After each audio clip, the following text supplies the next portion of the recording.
Soma's baking and cooking থেকে আমি সোমা বলছি। আজ আপনাদের সাথে শেয়ার করছি অরেঞ্জ ভেজিটেবল ফ্রাইড রাইস। তাহলে চলুন কি কি দিলাম, কিভাবে দিলাম, কখন দিলাম দেখে নিই। এখানে 200 গ্রাম গোবিন্দভোগ চাল ভালো করে ধুয়ে ঘন্টাখানেক মতো ভিজিয়ে রেখেছিলাম।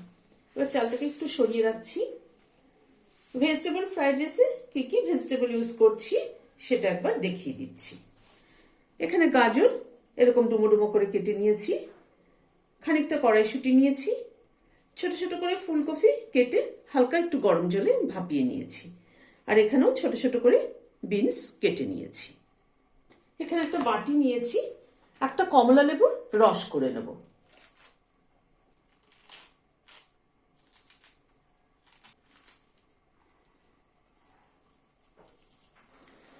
কমলা লেবুর রসটা করে নিলাম। কমলা লেবুর রসের সাথে কিন্তু খানিকটা করে এরকম পাল্পও দিয়ে দিয়েছি, মানে কমলাটা খুলে ভেতর থেকে পাল্পটা দিয়ে দিয়েছি। একটা সসপ্যানে জল বসিয়েছি, জলটা ফুটছে, চালটা দিয়ে দিচ্ছি।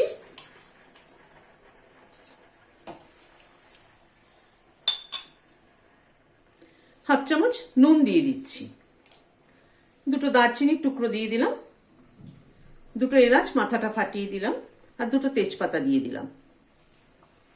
এই দারচিনি, এলাচ, তেজপাতার ফ্লেভারটা ভাতের মধ্যে আসলে খেতে কিন্তু ভীষণ ভালো লাগে। মিনিট 4-5 মতো ফুটলো। গোবিন্দভোগ চাল কিন্তু হতে বেশি সময় লাগে না, একবার দেখে নিই কতটুকু হলো।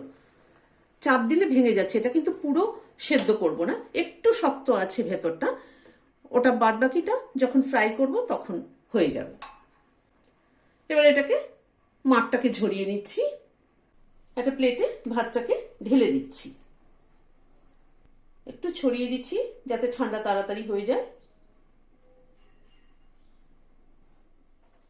কড়াইতে হোয়াইট অয়েল দিচ্ছি। তেলটা গরম হওয়ার পরে প্রথমে ফুলকপিটা দিয়ে দিচ্ছি,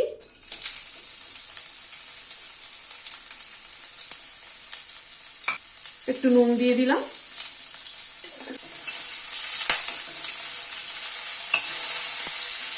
ফুলকপিটাকে একটু ভেজে তুলে নেব আগে।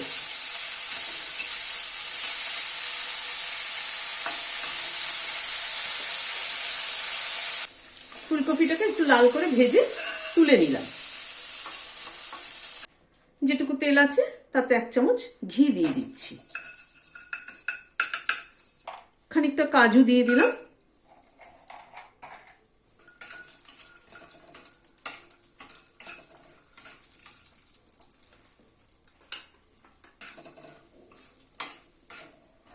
খানিকটা কিশমিশ দিয়ে দিলাম।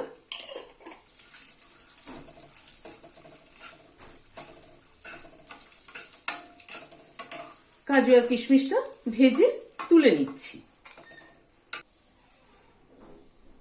ওই তেল এবং ঘিতে একটা দারচিনি, দুটো এলাচ আর 3টে লবঙ্গ ফোড়নে দিলাম। ফোড়নটাকে একটু ক্র্যাক করিয়ে নিচ্ছি।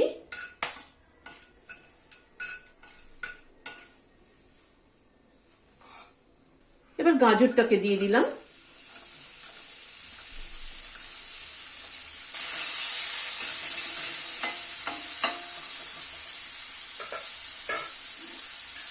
অল্প একটু নুন দিয়ে দিলাম।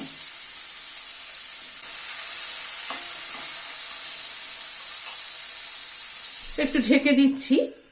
গাজরটা কিন্তু সেদ্ধ হবে, ভাজা হবে, অথচ কিন্তু কালার চেঞ্জ হবে না, সেই জন্যই আমি ঢেকে দিলাম, একটু নুন দিয়ে ঢেকে দিলাম। যদি গাজর ভাজার পরে একদম পুড়ে পুড়ে যায় তাহলে কিন্তু দেখতে ভালো লাগে না, অথচ সেদ্ধ হওয়া চাই কিন্তু। এই মিনিট খানেক মতো গাজরটা ঢাকা ছিল, ঢাকাটা খুললাম।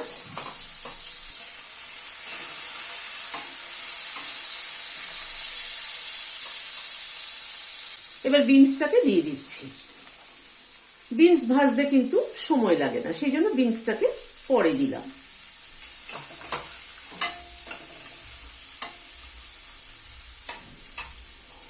আবার একটু ঢেকে দিচ্ছি, আবারও মিনিট খানেক মতো ঢাকা ছিল, ঢাকাটা খুলছি।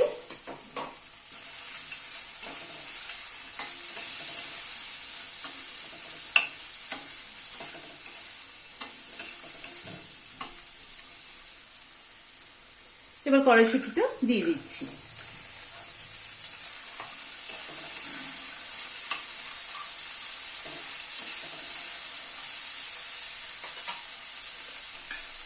আর অল্প একটু নুন দিয়ে দিচ্ছি।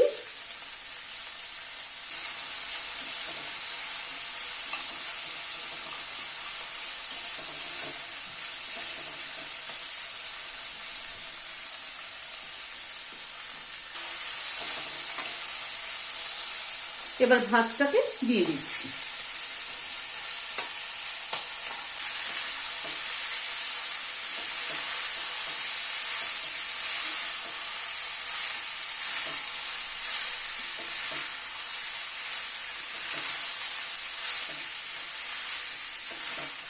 ভাতটাকে একটুখানি ভেজে নেব। সবজিতে নুন দেওয়া ছিল আর ভাত সেদ্ধর সময়ও কিন্তু একটু নুন দিয়েছি, যার জন্য নুনটা একটুখানি চেখে দেখে নিয়ে তারপরে দেবো।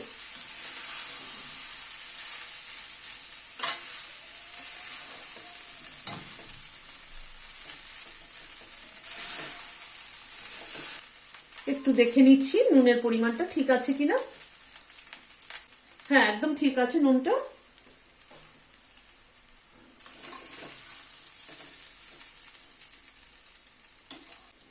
চিনি দিয়ে দিচ্ছি 1 চামচ, 2 চামচ। ফ্রাইড রাইস কিন্তু বিশেষ করে এই ফ্রাইড রাইসটা একটুখানি মিষ্টি মিষ্টি না হলে কিন্তু ভালো লাগে না। মিষ্টি মিষ্টি বলতে একদম মিষ্টি না, মানে নুন মিষ্টির ব্যালেন্সটা ঠিক হতে হবে, তা না হলে এই ফ্রাইড রাইসটা কিন্তু খেতে ভালো লাগে না।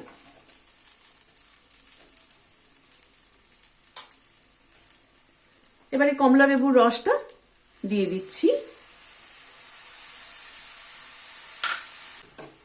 কমলা লেবুর রসটা একটু মিশিয়ে দিচ্ছি।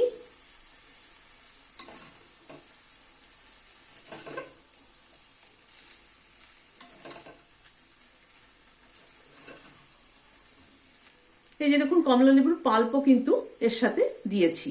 কমলা লেবুর পাল্পটা যখন মুখে পড়বে খাওয়ার সময় খেতে কিন্তু ভালো লাগবে। আর কমলা লেবুর খোসাটা একটু গ্রেট করে জেস্টটা দিয়ে দিচ্ছি।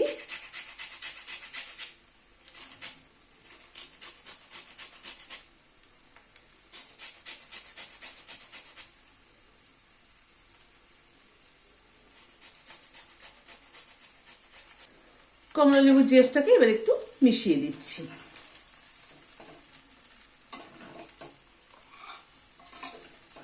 ফুলকপি, কিশমিশ, কাজু যা ভেজে রেখেছিলাম সব দিয়ে দিলাম।